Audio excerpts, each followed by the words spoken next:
So picture this. You have what is basically the ultimate biological and personality contradiction. Okay, that's it. On one hand, you have this guy strutting across a massive stadium stage, right? He's wearing this bright yellow military jacket. Oh, the iconic jacket, yeah. Exactly. And he's commanding like 80,000 screaming fans with just absolute godlike confidence. Just total control of the room, or, well, the stadium. Right. And he has 4 extra incisors in his mouth, which is this medical anomaly that he genuinely believed gave him his legendary 4-octave vocal range. He wields that broken microphone stand like a royal scepter. Oh. I mean, it is the definitive image of a rock god, right? Unstoppable. And loud, just pure unadulterated extroversion. But then, and this is the contradiction, the stadium lights go down. Right. And off stage, that very same man is just cripplingly shy. I mean, he almost never gives interviews. Yeah, he hated the press. He preferred the heavily guarded sanctuary of his high-walled London mansion, where he, drinks tea from delicate fine china. That's such a wild contrast. It is. And he spends his time actively avoiding other rock stars just so he can hang out with his 10 rescue cats. See, we love our cultural icons to fit neatly into a box, but reality rarely obliges. Never does. When you look closely, you find this complex web of contradictions. And to really understand someone of that magnitude, you have to, explore the space between the stadium anthem and the quiet living room. And that is exactly our mission for this deep dive. Welcome in, everybody. Today, we're going right past the iconic mustache and the theatrical bravado. We are looking at a massive stack of sources for this one. Yeah, we have several comprehensive biographies, a really fascinating 2016 acoustic study of his actual vocal cords. Which is mind-blowing, by the way. Oh, completely. And we also have catalogs from recent high-profile estate auctions. So we are exploring the deeply human, story-driven life of Farrokh Bulsara. The man the world came to know as Freddie Mercury. Exactly. We're going to unpack the turning points, the controversies, and, the quiet battles to show you why his story still resonates so powerfully today. And I think to truly understand the British rock frontman, we have to start very far away from London. Far away, yeah. We have to trace a story of profound cultural displacement. Because you don't just wake up with that level of adaptability. It's usually forged by circumstance. Yeah, let me set the scene here, because the origins are completely unexpected for a lot of people. Well, He was born in 1946 in Stone Town, Zanzibar. which is now part of Tanzania, right, in East Africa. Exactly. But he wasn't culturally African. His parents were Indian, specifically from the Parsi community. And they practiced an ancient religion called Zoroastrianism. Right. Can we define what that actually meant for his early life, like day-to-day? Basically, it meant he was an outsider from the moment he was born. The Parsi community originally came from Persia. They fled religious persecution centuries ago to settle in India. Wow, so a long history of displacement already. Exactly. And Zoroastrianism itself is this ancient pre-Islamic monotheistic faith. It emphasizes the eternal battle between good and evil, but it's a very small, tightly knit minority religion globally. So you have a boy of Persian descent whose family is deeply Indian, living in an East African territory. Because his dad worked there, right? Yeah, his father was working as a cashier for the British Colonial Office, so Farrokh never naturally fit into one single dominant cultural box. Think about that for a second. Think about what it's like to be thrust into an environment where you're fundamentally different from everyone around you. You either shrink or you adapt. You adapt. And the shifting environment only accelerated. Because at age 8, his parents sent him across the ocean to St. Peter's, which was this strict British-style boarding school near Bombay in India. And this is where the survival mechanism of reinvention really kicks in. Yeah. At St. Peter's, he starts taking formal piano lessons. He forms a school band called the Hectics. The Hectics, I love that. Right, and they cover Western pop pioneers, like Elvis Presley and Little Richard. And most crucially, this is where Farrokh starts asking his friends and teachers to call him Freddie. Freddie. It starts there. And I read in the sources that he was also a massive stamp collector during this time, which seems so quaint. Oh, yeah. There is a stamp album of his perfectly preserved in the Postal Museum in London, and it's absolutely full of British Commonwealth stamps. That's really telling, actually. It is. It shows this deep, almost magnetic pull toward British culture, even while he was isolated in a boarding school in India. Well, that period in India provided a brief window of, stability and artistic discovery, but it shattered completely in 1964. The revolution. Yeah, the Zanzibar Revolution broke out, and this wasn't just a political changing of the guard, it was an incredibly violent uprising against the Sultan. Thousands of ethnic Arabs and Indians were targeted and killed in the streets. So his family literally had to run for their lives. They packed whatever they could carry, fled the violence, and landed in Middlesex, England, essentially as refugees. Which completely reframes his story for me. Instead of a generic rock and roll rise to fame, he's like an architect who survived an earthquake. That's a great way to put it. He's standing in this dreary 1960s London suburb, deciding to build an entirely new identity from scratch. I mean, he works as a baggage handler at Heathrow Airport. Hard to picture him hauling luggage, right? Right. And he goes to Ealing Art College to study graphic design. He is using every single tool at his disposal to draft this dazzling facade to present to the world. And the psychological impact of that cultural shifting is profound. When your external world is that unstable, I mean, from Zanzibar to India, back to Zanzibar, and then fleeing to England. It's exhausting. It is. Yeah. Your identity is constantly being uprooted by geography. The trauma of that displacement absolutely fueled his ability to effortlessly adopt new personas. Which brings us to the moment the architecture is fully realized. It's 1970. He joins a local college band called Smile. Smile. Not the most intimidating rock band name. No, not at all, but it had a guitarist named Brian May and a drummer named Roger Taylor. Oh, okay. The core is there. The core is there, and he immediately insists they rename the band Queen. Bold move for the new guy. Very bold. But he loved the regal, universal grandeur of the word, while also, fully leaning into the gay connotations it carried. Right, playing with both meanings. And he legally changes his last name from Bulsara to Mercury, aligning himself with the Roman messenger god. And then he puts that graphic design degree to work. Sure does. He draws the famous queen crest. The crest itself is just a masterpiece of mythological branding. He incorporated the zodiac signs of all 4 band members. So what were they? 2 lions for John Deacon and Roger Taylor, a crab for Brian May, and 2 fairies for himself as a Virgo. Wow. All overshadowed by this massive rising phoenix. I mean, he didn't just join a band, he constructed a monument. But a monument needs a foundation. And for Mercury, that foundation was deeply physical. It was his voice. Yes. Going back to the very beginning, I mentioned the 4 extra teeth. And I always thought this was a myth, but it wasn't just a quirky rumor. It was a real dental condition. It's a condition called hyperdontia, basically having supernumerary teeth. Mercury had 4 extra incisors that pushed his front teeth forward, creating a really pronounced overbite. And he was highly self-conscious about it, wasn't he? Incredibly. He frequently covered his mouth with his hand when he laughed or smiled, but he absolutely refused to have the extra teeth surgically removed. Because he believed it was the secret to his power, right? Like he thought the extra teeth expanded his palate, giving his mouth a larger acoustic chamber to generate that famous 4-octave range. That was his theory, yeah. Does the science actually back that up? Or was he just paranoid? Well, dentists and vocal experts today generally agree that the extra teeth probably didn't significantly alter the physical capability of his vocal cords. Okay, so it was a myth. Technically, yes. However, the placebo effect is a powerful tool. If he believed those teeth were the source of his resonance, altering them could have destroyed his psychological confidence. That makes total sense. You don't mess with the instrument if you think it's working. Exactly. But we do have hard science on what actually made his voice so unique, thanks to that 2016 study led by Professor Christian Erbst. Oh, this study is fascinating. It's wild. They brought in a rock singer who could perfectly mimic Mercury, right?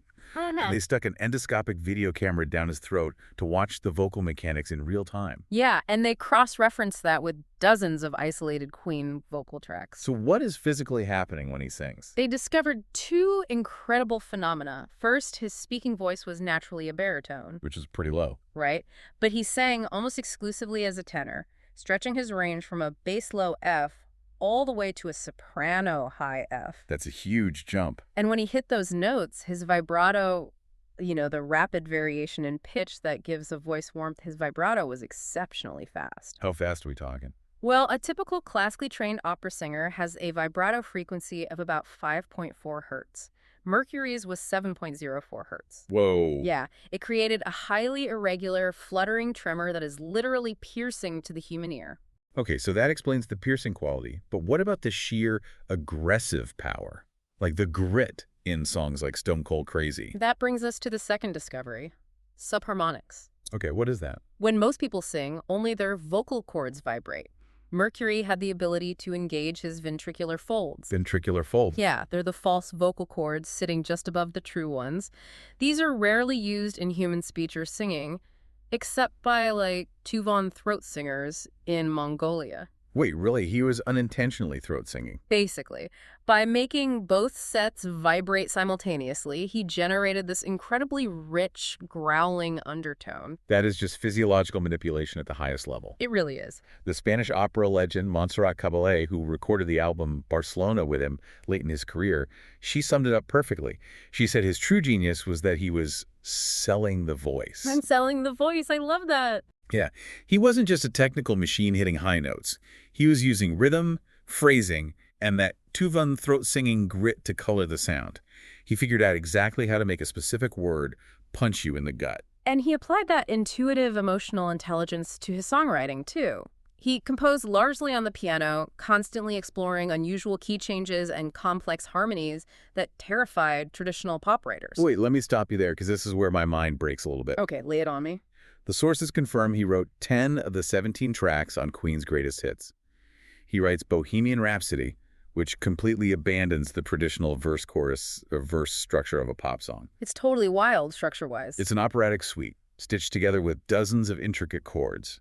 Yet, he frequently claimed he could barely read sheet music. How do you construct a 6-minute, genre-defying masterpiece if you can't read the blueprint? You build it entirely by ear and instinct.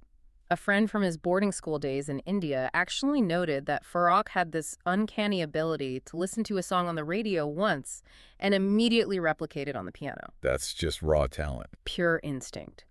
Because he wasn't constrained by the theoretical rules of music written on a page, he didn't know what he wasn't supposed to do. Right. He treated the recording studio like a laboratory.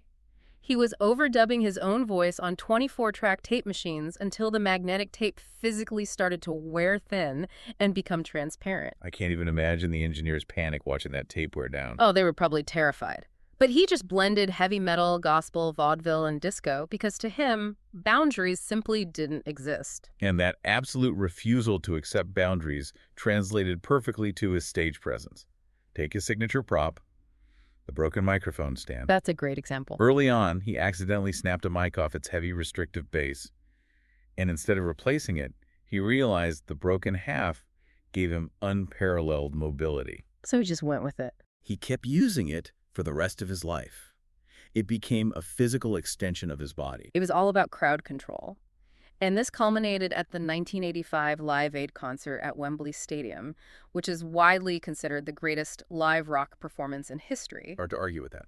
He stepped out in front of 72,000 people and an estimated 1.9 billion watching on television. 1.9 billion, wow. And he launched into an improvised a cappella vocal run that became known as the note heard round the world. As Brian May put it, Freddie had the ability to make the very last person sitting in the furthest row of a massive stadium feel like they were intimately connected to him. It's a rare gift. But that ironclad control over his public image leads directly to the central paradox of his life.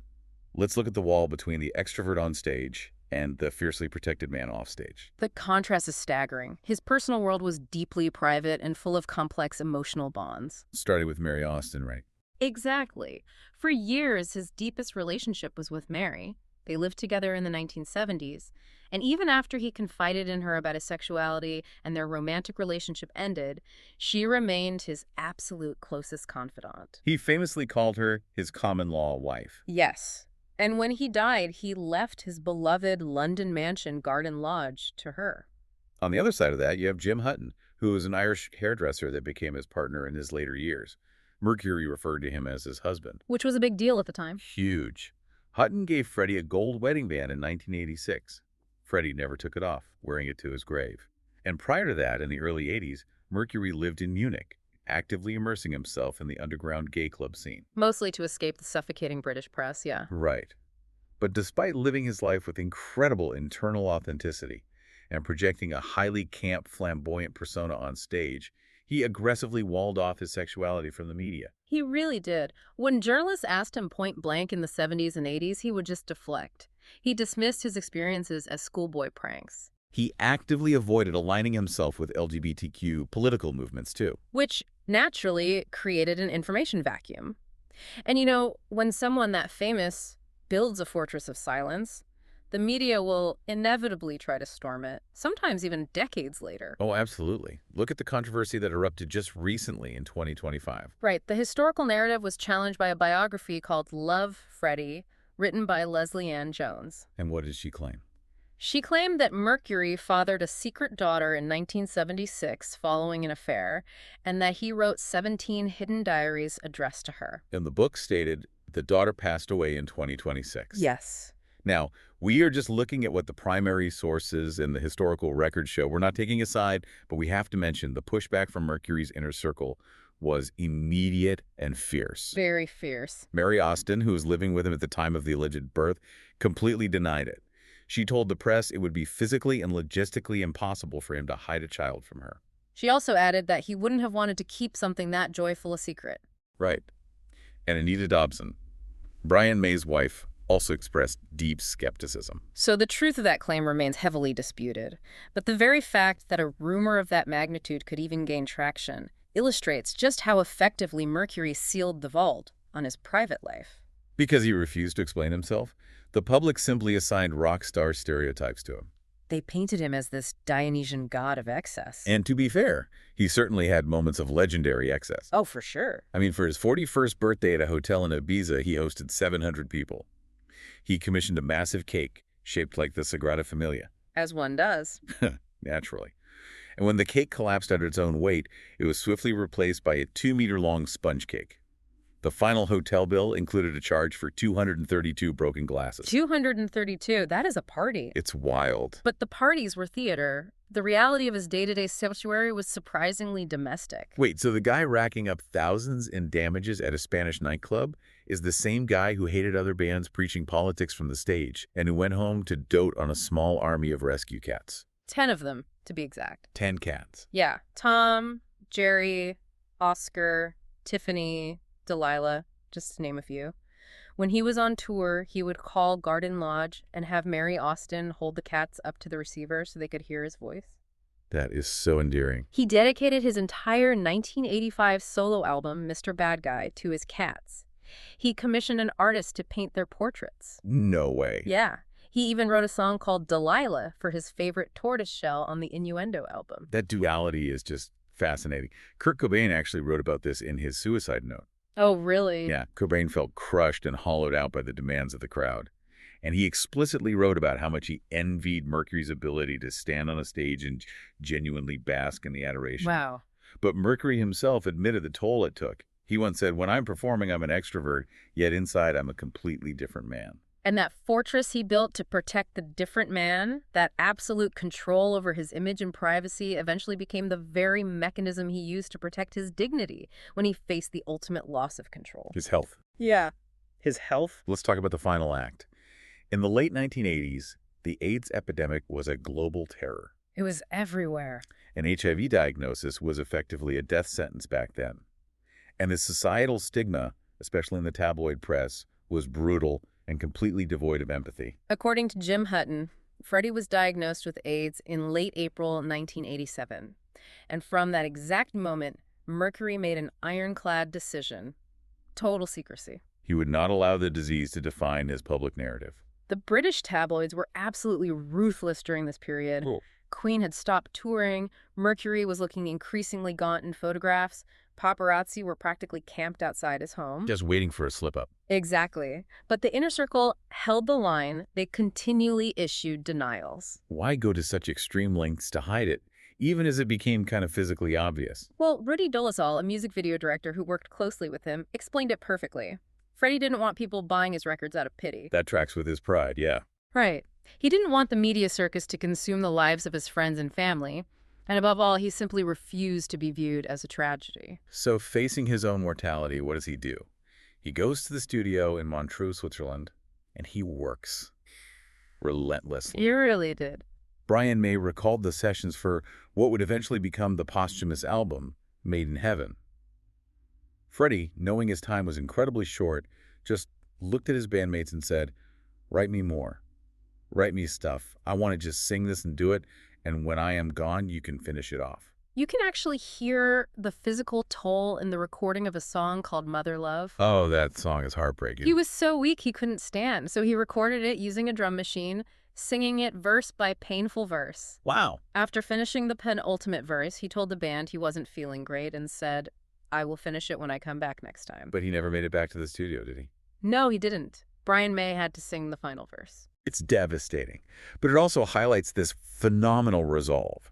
In his final days, confined to his bed at Garden Lodge, losing his sight, cared for by Mary Austin and Jim Hutton, he took back the final piece of control. Yeah, he made a huge decision. He decided to hasten his own death by refusing all medication except basic painkillers. And then, on November 27th, 1991, he called Queen's manager Jim Beach to his home. They drafted a public statement. And that statement went out to the global press the next day. It confirmed the rumors. It stated he had tested HIV positive and had AIDS, and he urged his fans and doctors around the world to join the fight against the disease. It was a huge moment. He stepped up to the microphone, dictated the truth entirely on his own terms, and roughly 24 hours later, he died. He was only 45 years old. The precision of it is staggering. It really is. It was orchestrated with the exact same total control as a stadium concert. And the impact of his death cannot be overstated. As the first global rock icon to die of AIDS-related complications, his passing fundamentally shifted how the world viewed the disease. It forced a conversation that governments had basically been trying to ignore. Exactly. The following year, the surviving members of Queen threw a tribute concert for AIDS awareness at Wembley. The lineup for that was historic. You had David Bowie, Elton John, Metallica, Guns N' Roses. It raised millions for charity. And it was broadcast live to an estimated 1 billion people across 76 countries. 1 billion people. Wow. That legacy just refuses to fade. I mean, just look at the recent Sotheby's auction of his personal possessions that he had left to Mary Austin. Oh, the auction was massive. People spent millions of dollars just to own a fragment of his life. His Yamaha baby grand piano, the handwritten draft lyrics to Bohemian Rhapsody. The worn Adidas high-top shoes he wore at Live Aid. Yeah. Even the wooden garden door from his home that fans had covered in graffiti. The world is clearly still trying to hold on to the magic of his artistry. But as we've explored today, the man behind the magic was infinitely more nuanced than the myth. Think about the incredible arc we've just traveled. A young Parsi boy, born on an island off the coast of Africa, shipped off to India, and forced to flee a violent revolution. He lands in suburban England as a refugee. And he leverages an art degree, a broken microphone stand, 4 extra teeth, and an unparalleled vocal technique to conquer the entire globe. All while keeping his shy, tea-drinking, cat-adoring reality completely hidden in plain sight. Before he passed away, while discussing his estate and his legacy with his manager, Freddie gave one final brilliant instruction. What did he say? He simply said, "You can do what you want with my music, but don't make me boring." Well, he absolutely made sure of that. He definitely did. But exploring how he curated that legacy leaves you with a really profound question to mull over. Mercury fiercely guarded his privacy, waiting until 24 hours before his death to release his medical truth to the world. In today's hyper-connected social media era, where artists are practically required to live stream their daily lives, monetize their trauma, and constantly feed the public their most vulnerable moments, could a legend like Freddie Mercury even exist today? It's hard to imagine. Or would the mystery that made him a god be stripped away before he even hit the stage? Thank you for joining us on this deep dive. Keep questioning the myths and keep exploring the human stories behind the legends.